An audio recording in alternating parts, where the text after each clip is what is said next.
तो बच्चों, आप सभी का एक बार फिर से स्वागत है हमारे और आपके अपने चैनल हिंदी लवर्स में। और आज हम हिंदी लवर्स में इस वीडियो के माध्यम से आपके लिए नया वीडियो लेके आए, नया टॉपिक लेके आए हैं, जिसमें हम पढ़ने वाले हैं श्रृंगार रस। और इसमें हम पढ़ेंगे श्रृंगार रस के बारे में, इसके स्थायी भाव, इसकी परिभाषा और इसके उदाहरणों के साथ में।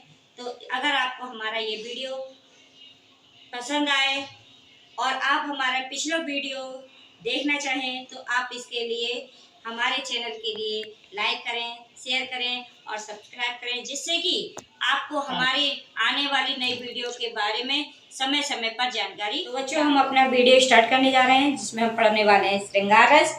और श्रृंगार रस का स्थायी भाव हमारा रति है। रति के बारे में जितने भी हमारे रस थे उनके हमने स्थायी भाव की अलग वीडियो बना रखी है। स्थायी भाव के साथ रस का भेद है।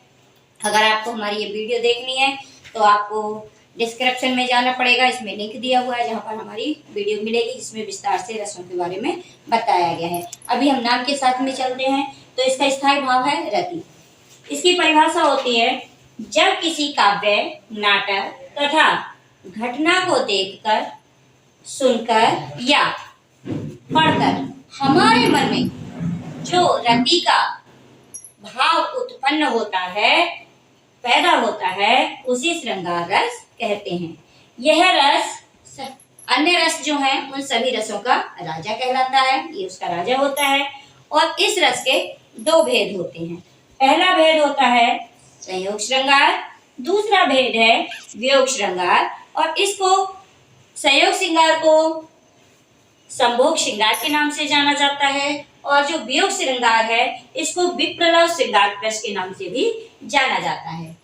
अगर बेटा आपको ये डेफिनेशन हमारी बहुत ज्यादा कठिन लगती है, या आपको और किसी भी अन्य प्रकार की आप सोचते हैं इससे हटके थोड़ी सी हम नई डेफिनेशन लिखें, तो इसके लिए नई डेफिनेशन भी देख लेते हैं।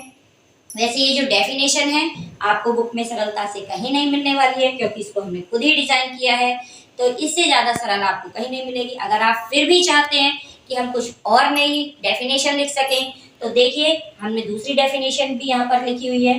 तो यह है, जब हमारे मन का रति नामक स्थायी भाव विभाव, अनुभाव तथा संचारी भाव से पुष्ट होता है या युक्त होता है, तब उसे श्रृंगार रस कहते हैं। तो बच्चों, अब हम पढ़ेंगे श्रृंगार रस के भेद। और इसमें हमने सबसे पहला भेद जो है संयोग श्रृंगार लिया है। आज हम इसी के बारे में पढ़ेंगे, क्योंकि अभी हमने पढ़ा था संयोग श्रृंगार, उसमें हमने पढ़े थे इसके दो भेद होते हैं। और संयोग श्रृंगार रस को ही अन्य रसों का राजा भी कहा जाता है, आपने ये जाना। तो इसमें अब हम लेते हैं इन भागों को, जो दो भेद हैं संयोग श्रृंगार और वियोग श्रृंगार। अब हम इसको अलग अलग पढ़ने वाले हैं, तो समय ना गवाते हुए अब हम शुरू कर रहे हैं। देखिए, संयोग श्रृंगार। संयोग का अर्थ होता है मिलना। स्थायी भाव इसका प्रेम है, रति है। और इसमें क्या होता है, जब नायक और नायिका एक दूसरे के समीप होते हैं, एक दूसरे से मिलते हैं, उनके क्रियाकलापों से, जैसे हंसने से, बात करने से, जो हमारे मन में रति का भाव पैदा होता है, उसको ही संयोग श्रृंगार कहा जाता है। इसमें सबसे ज्यादा आवश्यक है कि नायक और नायिका एक दूसरे के समीप हो। तो परिभाषा के अनुसार देखिए, जब नायक नायिका का आपस में मिलन होता है तथा उनके क्रियाकलाप, जब मन में रति नामक स्थायी भाव पैदा होता है, वहां पर संयोग श्रृंगार रस होता है। उनके जो हंसने से, बोलने से, एक दूसरे के देखने से जब रति का भाव पैदा होता है, तब वहां पर हमारा संयोग श्रृंगार होता है। इसको हम उदाहरणों के माध्यम से जानेंगे। देखिए, पहला उदाहरण हमने लिया है, बते रस लालच लाली की, मुरली धरी लुकान, सोह करे बहनु हंसे, देन कहे नटी जाए। इसमें जो दोहा है, जो हमारा पद है, ये श्रृंगार संयोग का एक बहुत ही अच्छा उदाहरण है। इसमें राधा और उनकी सखियां श्री कृष्ण जी की बांसुरी को अपने पास छुपा कर रख लेती हैं और उनसे बातों का आनंद लेने के लिए बार बार इशारों ही इशारों में, भौं ही भौं में एक दूसरे को इशारा करती हैं। जब भगवान श्री कृष्ण उनसे अपनी बांसुरी मांगते हैं, कहते हैं मेरी बांसुरी वापस कर दो, तो वो देने से साफ इनकार कर जाती हैं, वो नट जाती हैं। तो इस प्रकार से यहाँ पर नायक और नायिका एक दूसरे के सामने हैं और उनके क्रियाकलापों के द्वारा मन में रति का भाव पैदा होता है, इसीलिए यहाँ पर हमारा संयोग श्रृंगार होता है। अन्य उदाहरण देखिए, कहते नटत रीझत खिजत मिलते खिलते लजिया, भर बौन में करत हैं नैन नहीं सो बात। इसमें जो हमारे कवि बिहारी लाल जी हैं, बहुत ही सुंदर संयोग श्रृंगार का उदाहरण प्रस्तुत किया है और उसमें ये बताते हैं जो नायक और नायिका हैं पूरे भवन में अन्य लोगों के माध्यम से भी अपने आपस में बातचीत कर लेते हैं। तो इसमें देखो इसका उदाहरण प्रस्तुत किया है। इस उदाहरण से हमें पढ़ने से पता चलता है, ये ज्ञात होता है कि ये हमारा संयोग श्रृंगार रस का बहुत ही सुंदर उदाहरण है। तो बच्चों अभी हमने पढ़ा संयोग श्रृंगार, तो अब हमारा श्रृंगार रस का जो दूसरा पक्ष है, दूसरा जो भाग है या दूसरा भेद जो हम कह सकते हैं, वो होता है वियोग श्रृंगार। तो अब हम इसको ही पढ़ने वाले हैं, वियोग श्रृंगार। वियोग श्रृंगार का दूसरा नाम विप्रलभ श्रृंगार भी होता है। जो आपकी बोर्ड परीक्षाएं होती है उसमें वियोग श्रृंगार नाम जो है कम मात्रा में पूछा जाने लगा है, उस सबसे ज्यादा विप्रलभ श्रृंगार पूछा जाता है। इसका नाम जो दूसरा वाला है विप्रलभ श्रृंगार, मीनिंग दोनों का एक ही है। वियोग श्रृंगार का भी वियोग है, दुख है, और विप्रलभ का भी अर्थ वही है, लेकिन अब इसको दूसरे नाम से ज्यादा पूछा जाता है, जिसके कारण बच्चों को कंफ्यूज किया जाता है। लेकिन बच्चों आपको कंफ्यूज होने की कोई जरूरत नहीं है, क्योंकि वियोग श्रृंगार और विप्रलभ श्रृंगार दोनों एक ही है और ये संयोग श्रृंगार का दूसरा भाग कहलाता है। तो अब हम शुरू करने जा रहे हैं वियोग श्रृंगार या विप्रलभ श्रृंगार। इसका स्थायी भाग दुख होता है।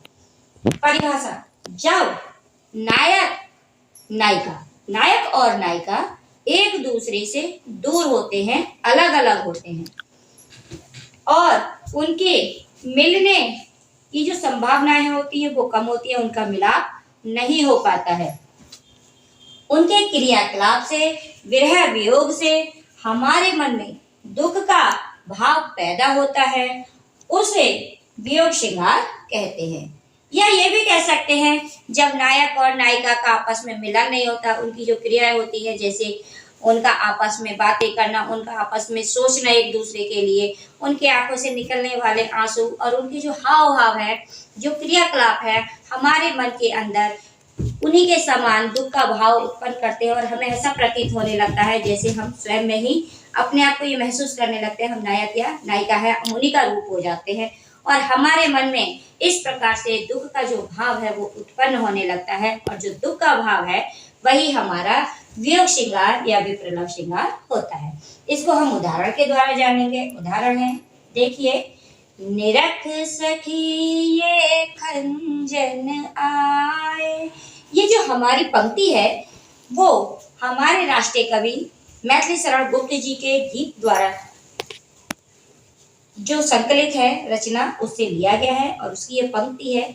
और इस गीत में जो हमारी नायिका उर्मिला है वो अवधपुरी में, अयोध्या में है, अपनी सखियों के साथ है और जो उनके पति लक्ष्मण जी हैं वो अपने बड़े भाई के साथ वन के लिए गए हुए हैं। तब वह अपनी सखी को दिखाते हुए कहती है कि हे सखी, देखो ये खंजन पक्षी आ गए हैं, जिसके कारण हमारे मन में दुख का भाव उत्पन्न हो रहा है और ये वियोग श्रृंगार रस की निष्पत्ति करता है, वियोग श्रृंगार को उत्पन्न करता है।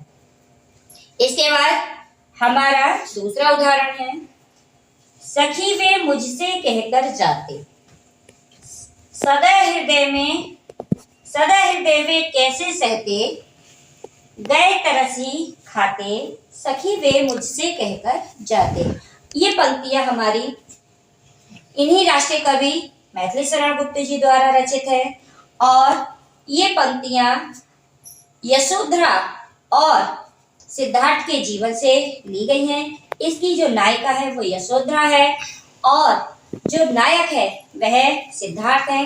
जब वह ज्ञान प्राप्त करने के लिए अपनी पत्नी यशोधरा और राहुल को सोते हुए ही छोड़कर चले जाते हैं, उस समय यशोधरा जो उनकी पत्नी है वह अपनी सखी से कहती है कि हे सखी, अगर मेरे पति मुझको बताकर जगा कर जाते, ये मुझसे बोल कर जाते कि मैं ज्ञान प्राप्त करने के लिए जा रहा हूँ, तो क्या वो मुझे अपने रास्ते की रुकावट मान लेते, लेकिन वो मुझे बताकर नहीं गए। इसलिए यहाँ पर वो अपनी सखी से कहती है, हे सखी वे मुझसे कहकर जाते। वो सखी को ये बात बोल रही है जिसके कारण हमारा जो वियोग का भाव है, जो दुख का भाव है, वह उत्पन्न हो रहा है और इस कारण से यहाँ पर हमारे वियोग श्रृंगार की उत्पत्ति होती है।